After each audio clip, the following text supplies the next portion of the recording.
জীবনীতে হাফিজের শ্বশুরবাড়ি গিয়েছিলাম। এই যে হাদিকা সে দৌড়ে পালাচ্ছে, মজা করছে।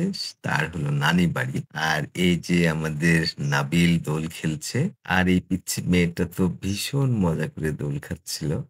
এই যে নানি বাড়ির যে মজা, সে মজাটা আমি কখনো পাইনি। কিন্তু অনেকেই পেয়েছে। তখন ছোটবেলায় আসলে মানুষের ব্রেন কাজ করে না। অনেক মজা করে। বড় হলে তখন সেই স্মৃতিটা কাজ করে যে কি মজা এটা না ছিল।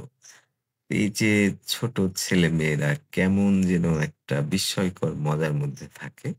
তারা হয়তো নিজেরাই বোঝে না যে তারা কত মজায় আছে।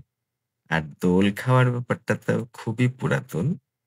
ভীষণ মানে নস্টালজিক ব্যাপার। এখন এটা খুব পাওয়া যায় না। হাফিজের শ্বশুরবাড়ি জিগরিতে নাটোর থেকে। তারপর এইখান থেকে মানে খুব মজার কিছু জিনিস যে খোলামেলা বাড়ি, চারিদিকে গাছ বড়, বড়। তারপরে রাস্তাটা সুন্দর একটু টার্নিং মতো আছে রাস্তার সাথে। আর এই বাগানের মাঝখানে একটা সুন্দর লেক আছে, দিঘি মতো। ভীষণ মজার ইয়ে। তো এই পিচ্চিটা দেখে আমি খুবই মুগ্ধ হয়েছি। খুব মনের সুখে সে দোল খাচ্ছে। তেমন আপনার নানি বাড়ির স্মৃতি যদি থাকে একটু জানালে আমরা উপকৃত হব। ভালো লাগবে।